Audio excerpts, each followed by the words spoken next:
stage of learning, we first of all get a big picture overview. And to do that, we look at the chapter heads, we look at the title and the author, we look at the chapter heads, we look at the index, so that we've got a general idea of what the whole book is about. We spend about 5 or 10 minutes just doing that. We then preview the first chapter. We spend about 3 minutes really going through, reading any subheadings and looking to see what information is in there. And basically at this point, you stop after the first chapter and you say, have I found anything of use? Because my time's precious. You know, if I haven't found anything in an overview and a preview, then am I going to find anything in the other 9 chapters? So you actually make a conscious decision there of whether the book is useful to you and it's going to add to your knowledge. You don't have time to waste on things that are only what you already know. So you spend about 3 minutes a chapter if you've decided that the rest of the book is going to be useful for you. You can then sketch out in note form what you already know about each of the chapters, about the subject. That, again, about 3 minutes a chapter, 30 minutes for the book. And then ask the questions that we mentioned before over on the other board, the A, E, I, O, and U. Assumptions, evidence, what illustrates this, what opinions are being drawn, and what is unique about it. Those questions will show you what you need to know about the text. Again, 3 minutes a chapter, 30 minutes for a book. Now we come on to speed reading. And yes, it's quite easy for all of us to actually achieve a speed of 10 to 15 seconds a page. And I encourage you to look at speed reading, because basically the way we've all been taught to read is to vocalize in our heads as we read the words. Now that means we stop on each word and we focus. It means that the brain, which works at far faster than that, gets bored, so it back skips, it wastes time, it wanders. If you teach yourself how to speed read, and you can achieve quite easily at least 2,000 words a minute because your eyes work quite happily at that speed, scanning the pages, you will find the key words that you need to know about are there and you will focus in on them. It actually stops the brain getting bored, so you're more effectively reading. And you can achieve this 15 to 20 seconds a page and really, you know, get the information that you need without the wasting of time that the vocalization causes in the brain. 15 seconds a page, about 8 minutes for a chapter. That means you've spent about 80 minutes on the book. We then go on to step 6, which is the after view.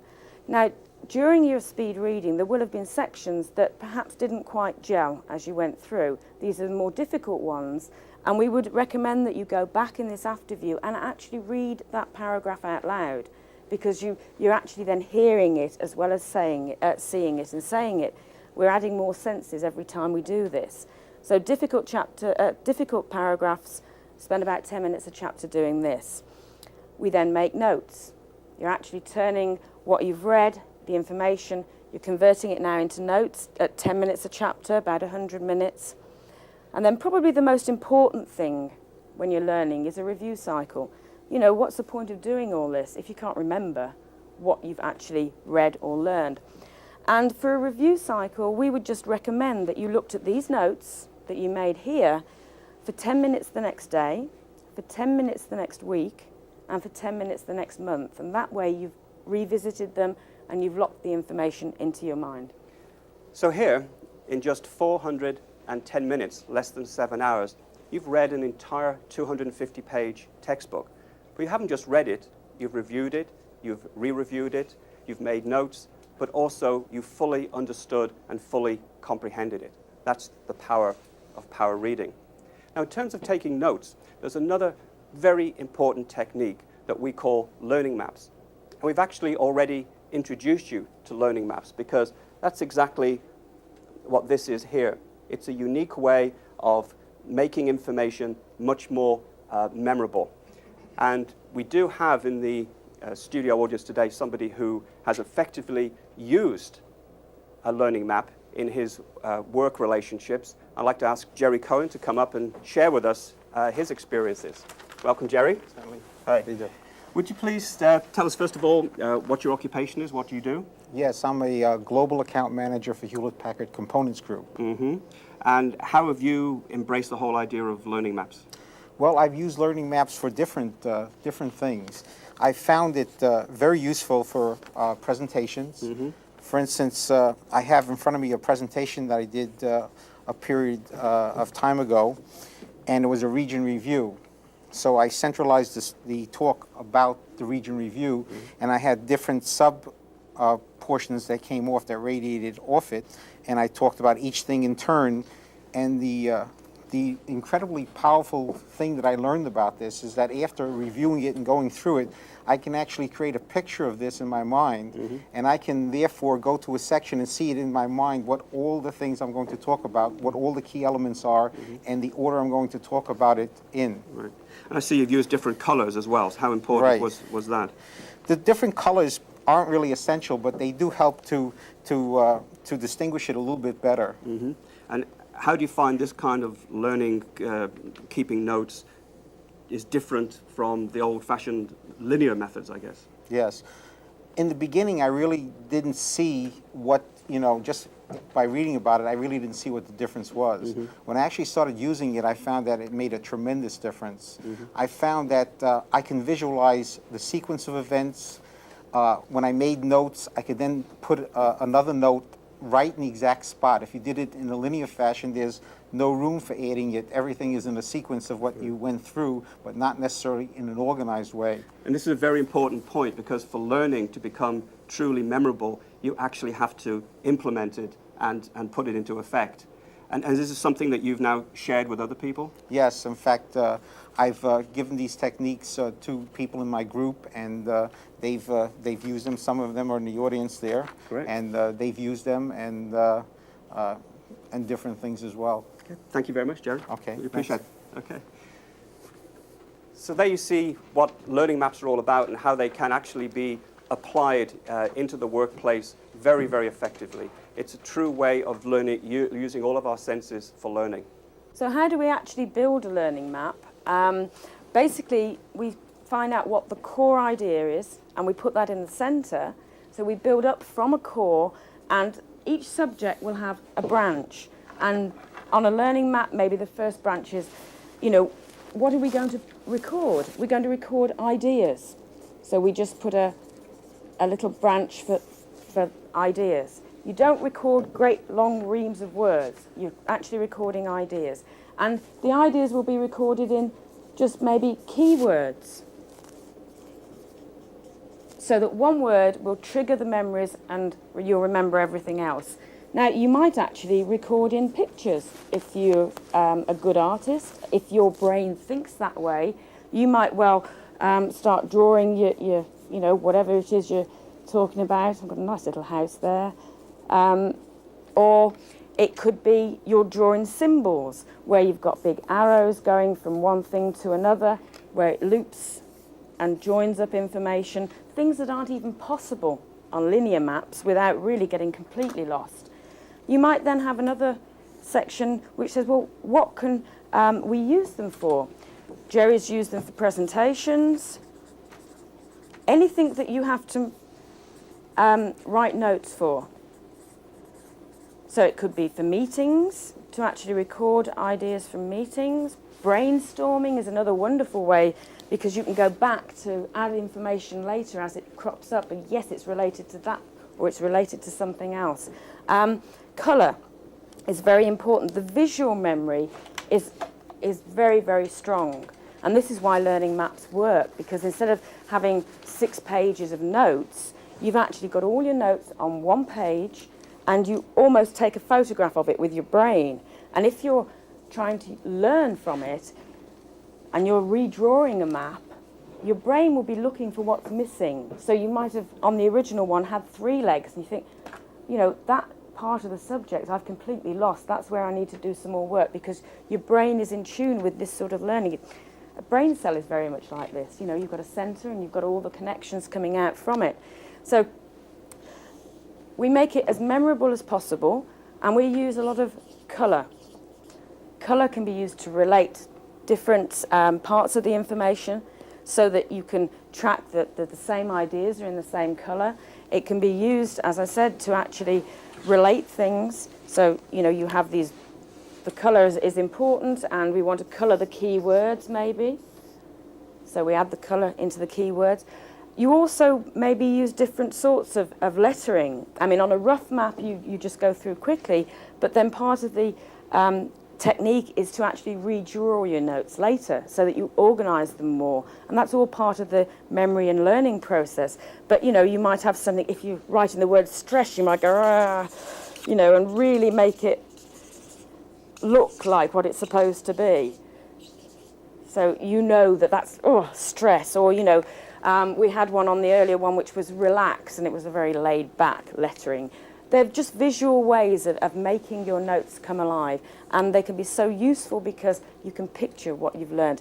And the old saying is, picture's worth 1,000 words. This is definitely a way that we would encourage you to try, because like Jerry said, once you've tried, you really do realise how useful they can be, and you end up using them in preference to any other method of taking notes. So we each have a preferred individual learning style.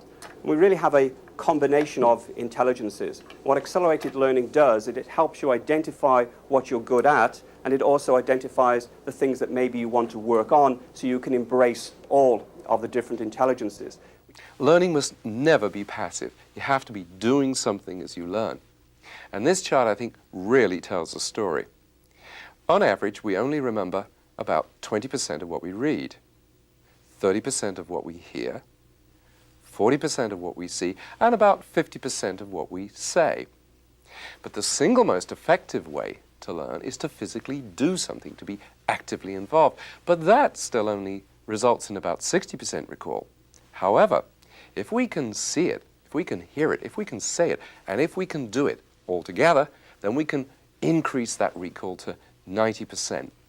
Multi-sensory learning really pays dividends.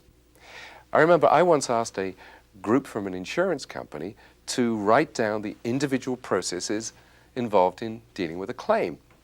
Each person held up one of the processes in front of him, and then they all positioned themselves in the correct sequence at the front of the room.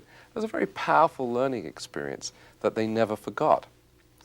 And speaking of powerful learning experiences, what are you doing right now as an active learner? Are you making a learning map? Will you stop the video and think through what would work best for you? That's what we mean by active participation. Knowing about a subject and really understanding it are two different things. Well, if you've done a good job at stage 2, you'll certainly know about your subject. But will you really understand it? Converting data into understanding is the job of stage 3.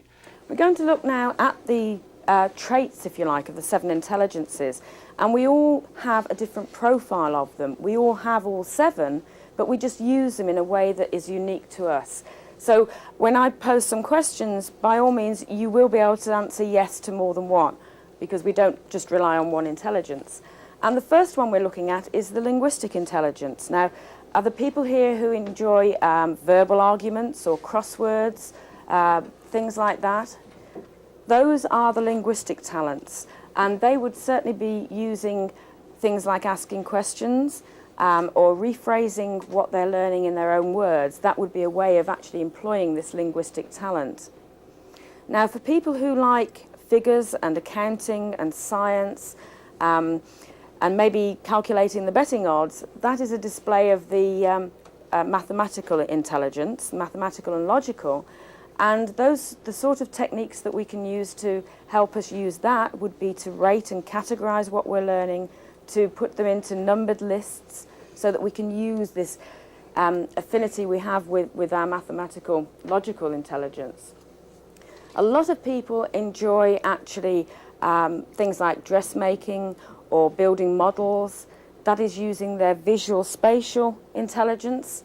And again, as far as a learning tool, we can use this by using visualization, and actually the mind mapping that we looked at in the last stage would be very, very useful to bring out this visual spatial intelligence.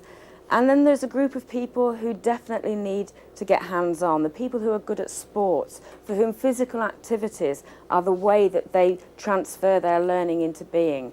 And they're the sort of people who would definitely need to be involved in actually learning, in experiments, in demonstrations, really working through and getting their hands into what they're actually learning about. Are there any people here today who are good at music? You play the piano, play the guitar, and that many other of you are also good at music. You have a good sense of rhythm. You can recognize a tune. You're musically talented as well. And what you should do is you should have pleasant music playing in the background when you're learning, or you should turn things that you've learned into jingles or rhymes to help you remember them more effectively.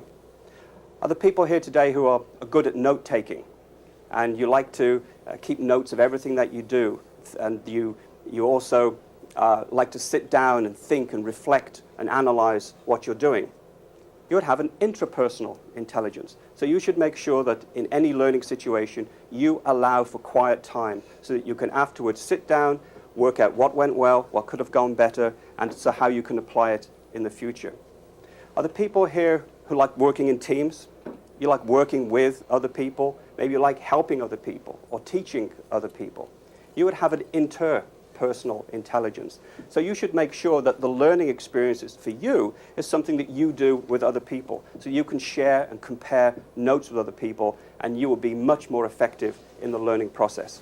So as we've mentioned before, the whole idea of having a fixed IQ, an intelligent quotient, has gone, it's been thrown away, because there really are now at least 7, maybe even 8 different kinds of intelligence, and we all have a combination of each of those intelligences. So in the old days, what we like to call old-fashioned learning really was principled on the 2 intelligences, linguistic and logical mathematical. It really just gave you a one-hit, a single chance of learning. But today, we're talking about a multiple chance of learning by exposing to you the benefits of learning using all of these different intelligences. There's a lot of talk these days that every company must become a learning organization.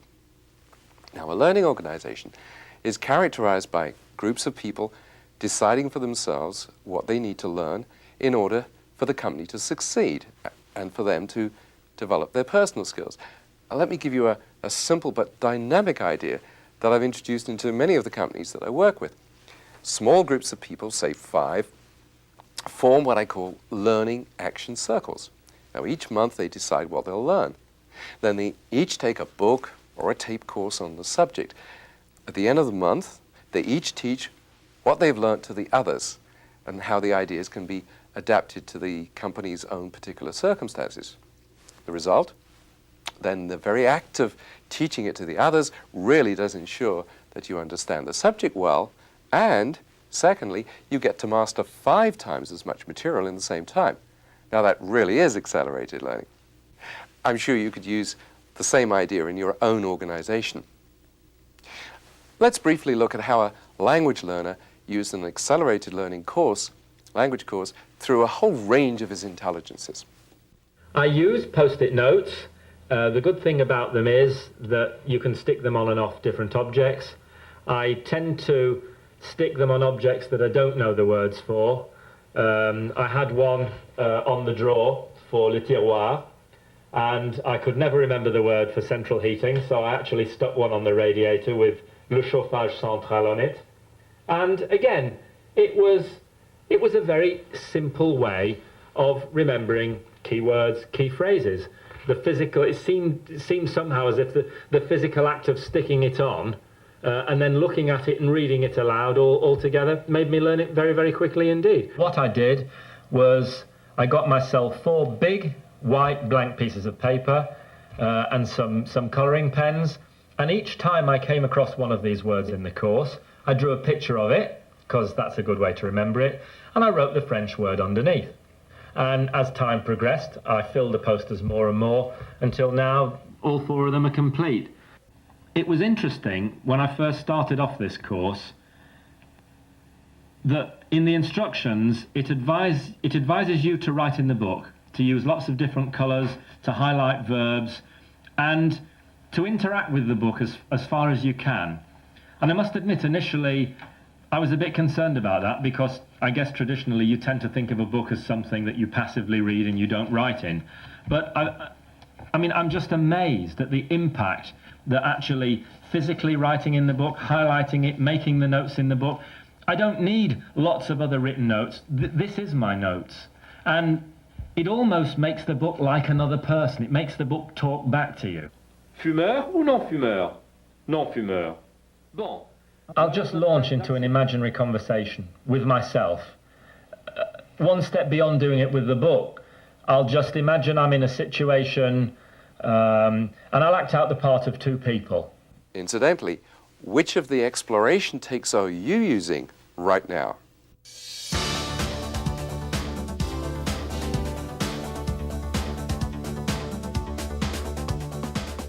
Let's now turn to stage 4.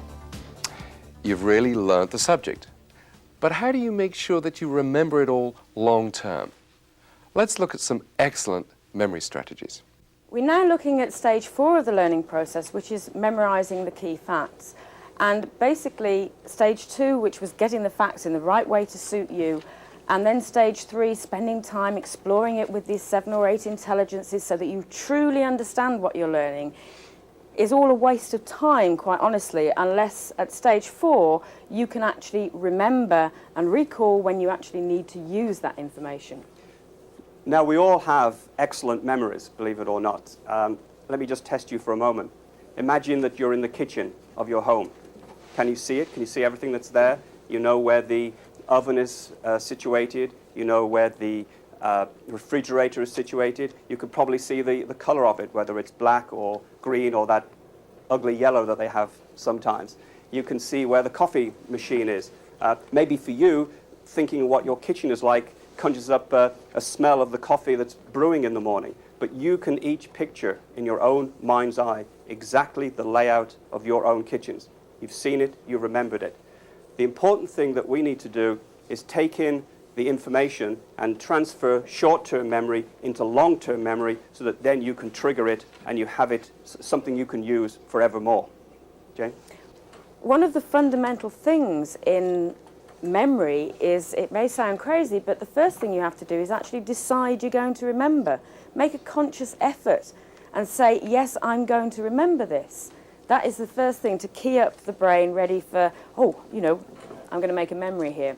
And I like to think of making a memory, if you like, as almost forging a path through the forest. The first time you go through, you part the trees, you struggle through, you get to the other side, and you look back, and nobody would ever know that you've gone through there. There's not a path defined through that forest.